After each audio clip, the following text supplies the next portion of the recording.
Rolling. My name is Ilene Smith, student number E2005036. Eva is assisting me today, and our patient today is Colby. She is a female canine. She's spayed.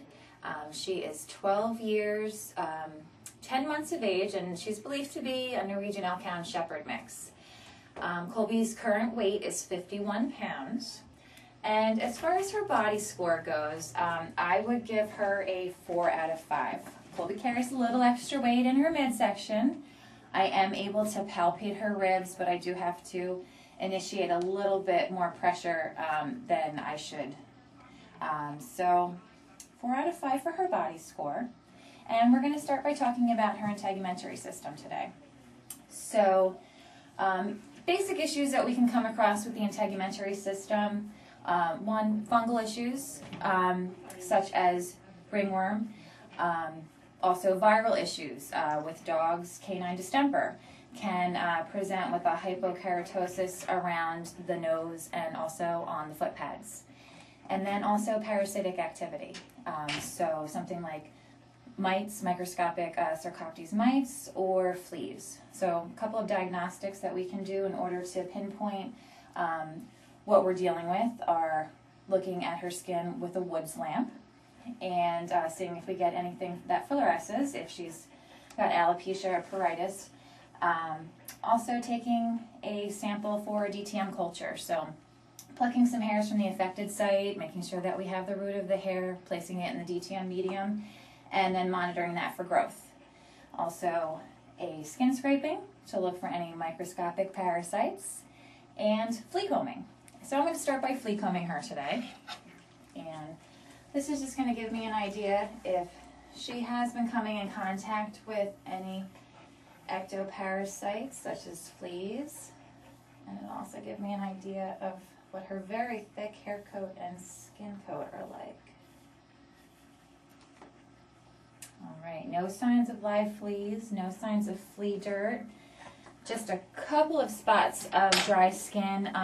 So I would say that her hair coat is actually, it's nice and moist. It's not overly sebaceous, and I do believe that she's got a nice moist skin coat as well, because I'm not getting a lot of dryness. I'm not seeing scaling or flaking or crusting in her coat. And as far as her skin turgor, she has excellent elasticity, so she's very well hydrated.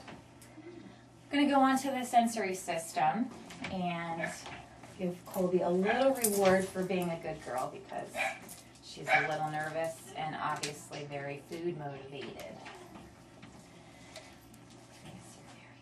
So we're going to start with the sensory system. We're going to start by just looking at the overall appearance of her head and her face, which is symmetrical, no signs of swelling, and no abnormalities. So first part of our sensory system that we're going to look at is her eyes, and several issues that can come about regarding the eyes: conjunctivitis, glaucoma, cataracts, and also trauma to the eye, such as a scratch on the cornea.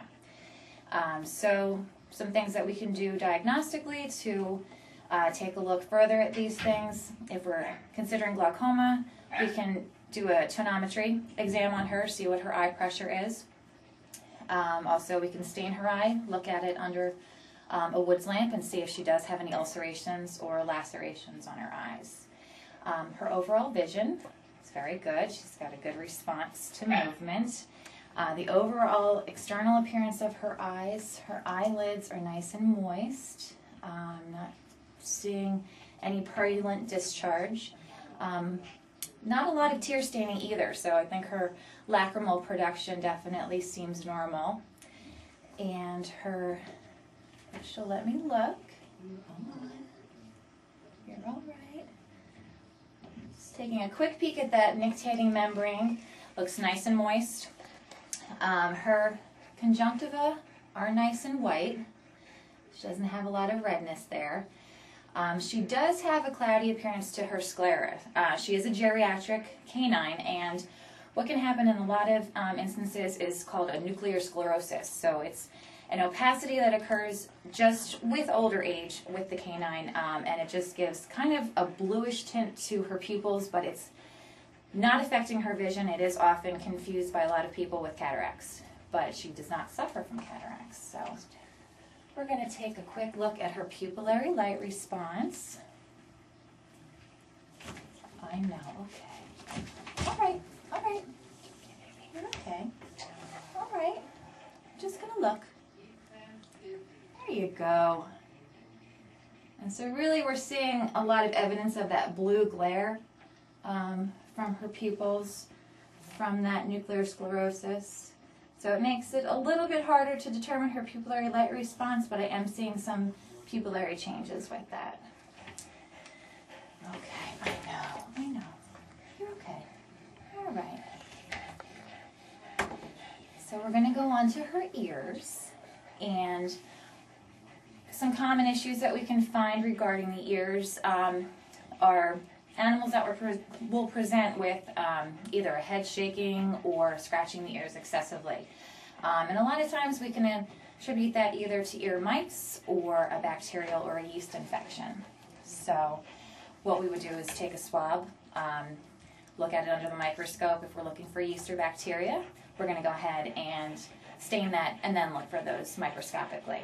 So the overall external appearance of her pinna, besides the evidence of she's got some little skin growths, and these are things that she has acquired over the years. We've aspirated some growths along the way. She's had some fatty growths and then just these little skin tags that really have not been bothersome. But her pinna is nice and smooth. No crusting on that. I'm going to take a look inside her ear and try to visualize her tympanic membrane after I give her a piece of cheese so that she calms down. Okay, all right. No kicking ever. No kicking.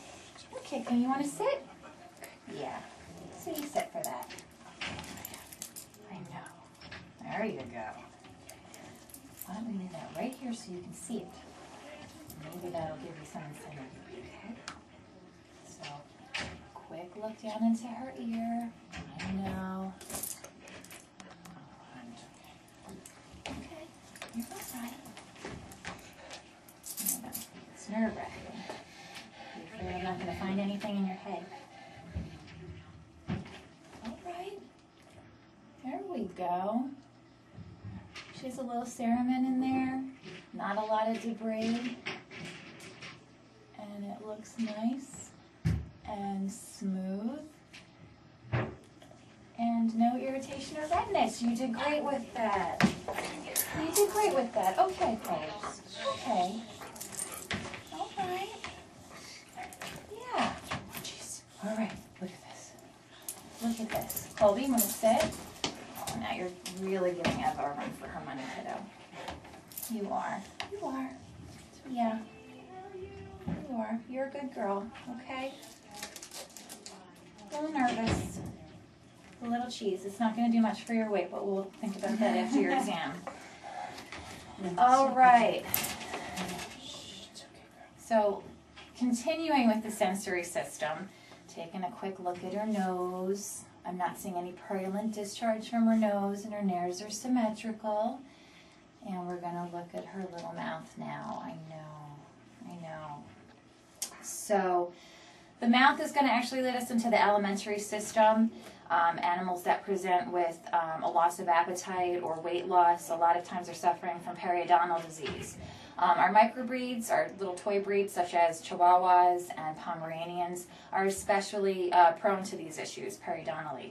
So what we want to do is make sure that we do a nice dental exam when they're here for their physical, and if any abnormalities are seen or noted, definitely want to do a dental prophylaxis under anesthesia, where we would definitely take a look and look for any gingival recession, any mobility in the mouth, signs that any teeth need to be extracted, and confirm that with dental radiographs.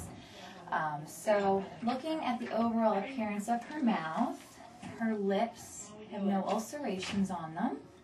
They're nice and smooth. We're going to look at her gum color. Now she's really excited, so she's got very pink gums right now. She's panting a bit, and her capillary refill time is 2 seconds. Normal capillary refill time, 2 seconds and under. So that looks very good. The overall appearance of her gingiva, I don't see any signs of gingivitis actually, no real irritation. We do have a mild amount of tartar on these canines, these incisors, but overall her mouth looks good. She's making some interesting noises for us because she's very nervous. So a little piece of cheese.